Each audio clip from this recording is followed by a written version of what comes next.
안녕하세요. 자, 오늘부터 GS1기 노동법 강의를 맡게 된 김용호 노무사라고 합니다.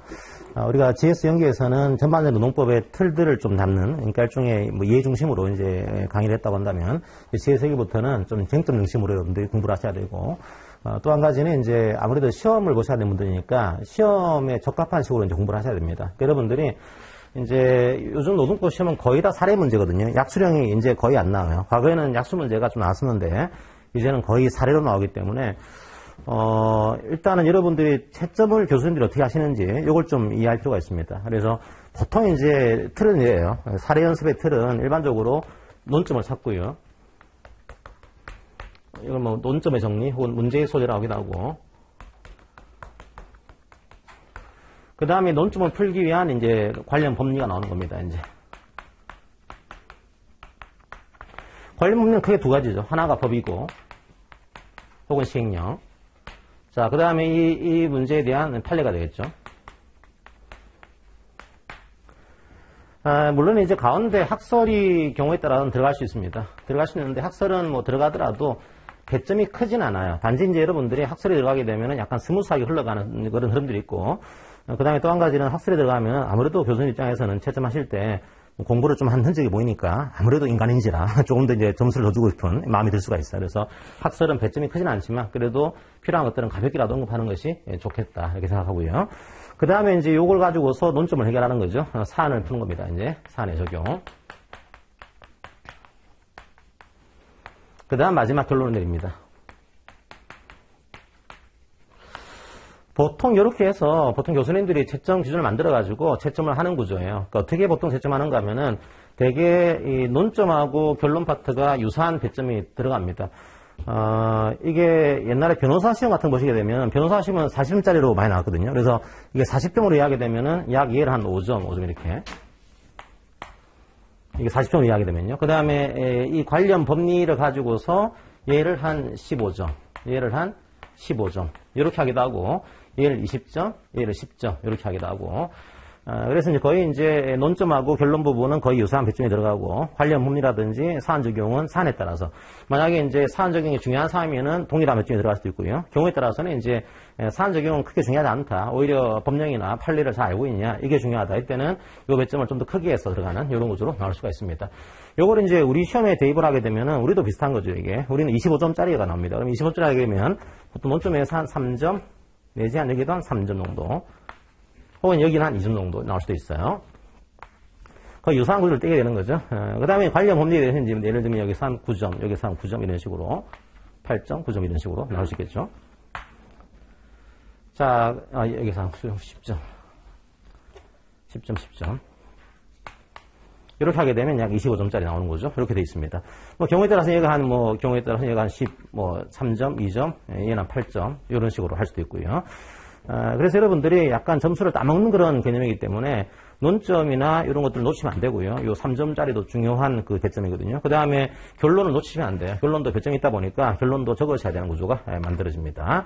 그래서 배점이 이제 가운데가 워낙 크다 보니까 반드시 배점에 들어가야 될 게, 교수님들이 채점이 많아요, 할 게요. 많기 때문에 반드시 보는 것이 이제 법을 적었냐 보는 겁니다. 이제 얘가 이 법을 알고 있어?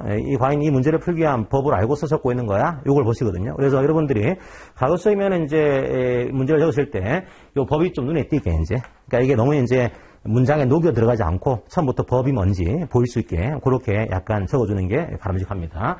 그 다음에 이 법을 적은 다음에 가급적이면은 이게 배점이 안 될 수도 있지만 법령의 취지 이런 것들을 가볍게 적어주시고요. 이 배점이 또 작지 않은 거죠. 그럼 이게 만약에 10점이라고 한다면 법령 배점이 한 3점 뭐 이렇게 될 수 있는 겁니다. 이게 2점 그런 식으로. 그러니까 이것도 놓치게 되면은 법령을 또 맞추게 되면은 여기에 대한 배점이 까지는 겁니다. 일종의 우리가 지금까지는 이해 점수, 예술 점수 중심으로 왔다 한다면 이제는 기술 점수를 보셔야 되는 거죠. 기술적으로 여러분 놓치지 않는 것들 그런 것들 잘 보셔야 돼요. 여러분들이 그러니까 사안이 나오게 되면은 이 사안에 대해서 내가 어떤 법을 적어야 될까, 이 법을 적을 게 뭔지를 여러분들이 발견하셔야 돼요. 이걸 적으셔야 되고, 혹시나 애매한 게 있으면요, 그것도 적어주세요. 그냥 예를 들면 이거 3조도 적용되는 거야? 헷갈리는 거야? 그러면 3조도 그냥 적어주시고 일단 그걸 가지고 감점하진 않으니까. 그러니까 여러분들이 약간 다른 판례를 적을 그런 시간이 부족하다라고 하는 그런 문제는 있겠지만 헷갈리시면 적어주시고요. 자, 그 다음에 제일 중요한 게 뭐니 해도 판례 법리입니다. 이게 판례 법리는 여러분들이 뭐 목차를 나눠가지고 분석을 할 수도 있고, 경우에 따라서는 판례를 통으로 적을 수도 있고, 여기서 중요한 것은, 이 흐름에 따라서 들어온 판례인 거냐. 그러니까 예를 들면, 이 흐름이 다른 흐름인데 엉뚱한 판례 적어둔 거예요. 뭐 그러면 안 되겠죠, 그죠? 그래서 자연스럽게 흘러가는 형태로 해서 판례가 나올 수 있도록 그렇게 적어줘야 되고, 교수님들이 판례의 모든 것들을 꼼꼼하게 다 보냐, 그럴 수는 없어요. 시간이 없으니까. 그래서 여러분들이 판례는 가급적이면은 이 키워드를 놓치지 않고, 그러니까 키워드는 반드시 적어주도록 그렇게 훈련을 하실 필요가 있습니다. 물론 이제 문장이 깔끔하게 되면 제일 좋긴 하겠지만, 뭐 그래도 여러분들이 그렇게 외울 뭐 시간이 없으니까 적어도 이 판례에 들어가야 될 핵심적인 내용이 뭐냐, 요거는 적어주는 방향으로 하실 필요가 있어요. 그래서 이제 적어주시고, 의외로 이제 최근에 어떤 법학 그 수업 흐름이 그 사안 적용을 중요하게 보는 흐름입니다. 이게 약간 그 미국의 로스쿨 체계에 따르다 보니까 요즘 교수님들도 좀 사안 푸는 것들을 중요하게 봐요. 그래서 배점이 적지가 않습니다, 이게. 그러니까 물론 이제 사안이 단순하다 그런 경우는 약수론 같은 그런 단순한 사례, 혹은 이제 사례 자체가 복잡하지 않다, 이런 경우에는 배점이 낮을 수도 있어요. 경우에 따라서는 이게. 뭐 이렇게 하지 않고, 뭐 예를 들면 뭐 여기서 한번 5점 잡아먹고, 한 13점, 4점 잡아먹고, 6점 잡아먹고, 이런 식으로. 이런 게 나올 수도 있습니다. 나올 수도 있긴 하지만, 뭐 최근의 흐름은 그래도 한 이 정도 될 가능성이 있어요. 아주 중요한 사안 같은 경우에는 이렇게 나올 수도 있고, 그래서 사안 적용도 상당히 중요하다. 그래서 여러분들이 가급적이면 사안 적용도 이게 분석을 할 수 있으면 분석을 하시고요. 여기서 이제 1번 요게 어떻게 되는 건지, 논점 2에 대한 문제, 두 번째로 논점 2에 대한 사안 포석, 그렇게 해서 좀 교수님들이 눈에 띄는 식으로 논점에 따라서 좀 점수를 매기기 용이하도록 그렇게 하는 것이 좀 바람직합니다. 그러니까 여러분들이 여기서부터는 좀 눈에 띄게 하는 이제 그 답안 연습을 하셔야 되는 거죠. 우리가 이제 학자들의 그런 논문이 아니다 보니까 학자들의 논문은 읽기 힘들어요, 그죠? 뭔지 모르고. 근데 요거는 수험이니까 여러분들 가급적이면은 좀 교수님들이 보기 편하게 지정하는 분들이 그렇게 나누는 것이 좀 바람직할 수가 있습니다. 자, 그렇게 해서 이걸 모아서 이제 채점하는 구조니까 요거 말고 이제 배점되는 구조는 별로 없어요. 그러니까 배점되는 구조가 플러스, 논리적인 일관성 있는 것들. 그 다음에 가끔씩, 배점 중에 이제 추가 쟁점 같은 게 들어갈 때도 있습니다. 경우에 따라서는. 요 문제 해결할 때는 그렇게 이게 핵심적인 사항은 아니지만, 요런 것도 이제 따져볼 수도 있다. 요렇게 해서, 요런 것들은 배점이 크지는 않지만, 뭐 경우에 따라서는 어떤 분이 채점하는가에 따라서, 채점 기준 만들 때, 이런 것들도 하나의 배점이 들어갈 수는 있으니까, 혹시나 관련된 내용 중에서 쟁점이 있다고 한다면, 그것도 가볍게 연구하는 것이, 하나의 대안이 될 수는 있습니다. 이런 것들이 약간의 배점이 들어가는 거죠. 그렇게 이해를 하시고요. 이런 것들을 제외하고서는 거의 여기에 다 배점인 거죠. 이제 뭐가 논점인지, 법령을 발견했는지, 판례가 무엇인지, 사안을 적용했는지, 결론을 적었는지, 이걸 가지고 채점 기준을 만들어 놓고 그 점수를 만들어 놓고 거기에 따라서 채점을 하시는 거예요, 이제. 그러니까 구조는 단순해요. 단순하기 때문에 여러분들이 너무 이 구조를 복잡하게 가져가는 것보다는 이 구조 자체를 정확하게 적어주는 거, 그게 오히려 관건이다. 그러니까 이제 너무 뭐랄까요, 창의적이거나 너무 이제 다른 사람들과 다르게 내가 하겠다. 법학은 그런 거 없어요. 법학은 소설이 아니거든요. 소설은요, 여러분들이 창의적인 그런 표현을 써야 돼요, 이게요. 근데 법학은 그렇지 않습니다. 여러분들이 오히려 알고 있는 바를 제대로 논리적으로 썼냐, 이게 중요한 거니까 너무 이제 나만의 특이한 이런 내용들, 그렇게 할 필요는 없어요. 자, 그런데 뭐 그럴 수는 있더라고요. 보니까 예전에 한 교수님이 저한테 그런 말씀을 하셨어요. 어떤 얘기를 했냐면, 답안이 똑같대요. 표현이 똑같다, 이게. 목차도 똑같고. 왜 그런가 봤더니, 한 강사한테 배우신 거예요, 이게요. 그걸 외운 거죠, 다, 이제 목차를. 그러니까, 워낙 이제, 1타 강사 같은 경우에는 똑같은 이제 내용으로 강의를 하니까, 그걸 달달 외운 겁니다. 이것도 뭐 바람직한 방법이에요. 나름대로 나쁘지 않아요. 근데, 어떤 교수님 입장에서는, 너무 똑같다. 이래가지고 약간 좀 너무 그렇지 않냐 이런 얘기도 하시는데, 그래도 채점할 때는 그게 이렇게 반영이 크게 되지는 않습니다. 이게 약간 불만이 있는 거지. 그렇다고 해서 똑같이 썼으니까 X 이렇게 하지 않거든요. 여러분들이 그건 좀 이해하시고, 아주 흐름 자체가 특이하게 다른 것들은 별로 안 나온다 생각하시고, 이 흐름을 그대로 유지하시는 방향으로 공부를 할 필요가 있습니다. 그래서 여러분들이 어떤 사례가 나오게 되면 먼저 발견해야 될 게, 야, 이거 뭐에 대한 문제인 거지? 이걸 발견하시고요. 이게 논점이면 한 개일 수도 있고 이게 두 개일 수도 있습니다. 경우에 따라서는. 자, 그 다음에 이 논점을 해결하기 위해서 내가 어떤 법을 적어야 되지? 법을 발견하셔야 되는 거예요.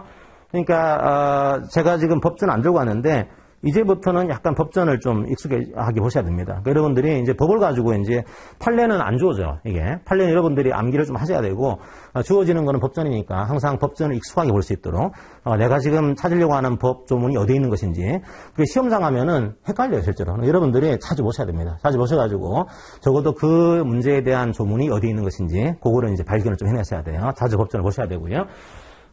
그 다음에 이제 판례 보셔야 됩니다. 그래서 판례는 제가 요 판례 정집을 가지고 이제 강의를 주로 하게 될 거고, 그 다음에 제가 그 판례 카드는 판례 카드 하기 넘어가고 이게 제가 판례를 정리를 좀 해놨어요. 파워포인트로. 이게 이제 아마 학원에 PDF로 지금 올라가 있을 겁니다. 그래서 학원 홈페이지 가시면은 판례 정리해둔 PDF가 있으니까 요거 그냥 수시로 가시면서 그냥 여러분들이 뭐 모바일로 그냥 한번 쭉 훑어가는 식으로. 그러니까 판례 카드도 그냥 정리한 건 아니고 흐름에 따라서 정리해놨으니까 여러분들이 지하철로 왔다 갔다 하시면서 판례 카드를 보시면서 판례를 정리할 수 있도록 그렇게 하는 게 필요합니다. 왜냐하면 뭐니 해도 어쩔 수 없잖아요, 그죠? 이게 다른 배점들은 요거는 뭐 어쨌든 여러분들의 어떤 뭐랄까요, 뭐 지금 현재 내공 같은 거고 이게 법령은 이제 나와 있는 거고 우리 법에 찾는 문제고. 이제 사안 적용은 나름대로 이제 약간 이제 논리적인 흐름이 필요합니다. 그러다 보니까 가장 중요한 이제 돋보이는 것이 판례일 수밖에 없어요. 경우에 따라서는. 그래서 이 판례를 얼마나 이제 정확하게 사실을 알고 있고 판례 법리를 적어주냐. 이게 관건이긴 하죠. 관건이긴 한데 오해하시면 안 되는 게 그래도 배점이 25점 중에 이게 크게 되진 않습니다, 이게. 다른 것도 있는 거죠, 그죠? 사안 적용 되고, 그러다 보니까 판례를 아무리 잘 적었더라도 예를 잘못 적게 되면은 점수가 떨어질 수도 있고요, 경우에 따라서는. 혹은 경우에 따라서는 약간 판례 법리를 약간 놓쳤다고 하더라도 사안 적용을 잘 하시게 되면 또 점수가 나올 수도 있어요, 경우에 따라서는. 그래서 여러분들이 약간 시험장에서, 내가 판례를 못 적었어. 당하지 마시고, 사안 적용을 잘 하시면 그래도 점수가 나올 수 있다. 이런 마음가짐으로 문제를 푸셔야 됩니다. 이 법학은 이게 찍는 식이 아니거든요. 객관식이 아니에요. 1차는 객관식이지만 2차는 논리적 흐름을 보는 겁니다. 경우에 따라서는 하나를 약간 놓치게 되면 좀 타격이 있긴 하지만 그래도 다른 걸로 메꿀 가능성도 있다 생각하시고 포기하지 말고 끝까지 시험을 보셔야 되는 그런 구조입니다. 그래서 여러분들이 앞으로 강의할 때 항상 제가 강의할 때 요 구조 항상 요거 법령 판례 찾는 거 그걸 일단 먼저 보시고 사안 적용하는 것들을 약간 부가적으로 이제 학습을 해보도록 할게요. 이제 나중에 모의고사 볼 때는 이제 이게 중요한 과제가 되겠죠. 이제 지금부터는 요 첫 번째, 두 번째 것들을 주로 상세히 보고 사안 적용을 판례 정리를 통해서 살펴보는 식으로 그렇게 정리를 해볼 겁니다.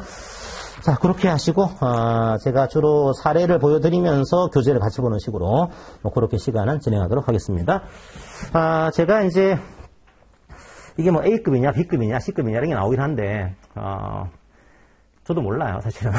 근데 말씀드릴게요, 제 개인적으로 볼 때. 그러니까 여러분들이 거기에 너무 이제 사로잡혀가지고, 김용호 이 노무사가 이걸 B급이라고 그랬어. 나는 A급만 볼 거야. 안 볼 거야. 그러면 안 돼요. 그러니까 제가 B급이라고 말씀드린 이유는, 혹은 C급이라고 말씀드린 이유는, 요거는 나올 가능성이 떨어지긴 한다. 그렇다고 하더라도 쟁점에 들어가 있는 거니까 아예 안 나오는 건 내지는 않겠죠, 그죠? 그러니까 그것들은 혹시나 나오게 되면 모르니까 적어도 키워드는 암기하시고 들어갈 수 있도록 그 정도만. 그러니까 상세히 볼 필요는 없지만 그래도 기본적인 키워드는 알고 있도록 그렇게 한 정도로 이해하시면 되겠습니다.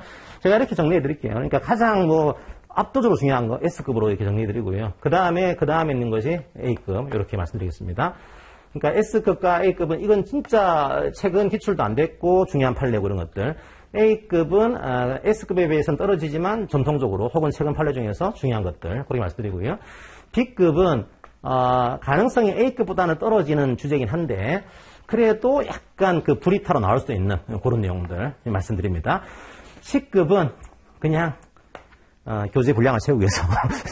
그러니까 이거는 뭐 혹시나 과거의 어떤 기출 흐름대로 나올 경우에 만약을 대비해서 하는 그런 문제로 이해하시고 C급은 뭐 거의 나오진 않을 거다. 근데 혹시나 싶어서 제가 적어둔 거니까 요거는 말씀을 드릴게요. 그래서 제가 분류는 해드리겠습니다. 너무 이제 분류에 국한하지 마시고 C급은 약간 뭐 별로 중요하지 않은 거니까 요건 좀 상세히 안 보더라도 적어도 B급까지는 어느 정도는 보도록 S급은 꼼꼼히 보셔야 되고요. A급은 그래도 좀 보셔야 되고 B급 같은 경우는 약간 떨어지더라도 여러분들이 기본적인 흐름들은 이해하고 들어갈 수 있도록 그렇게 하시면 되겠습니다.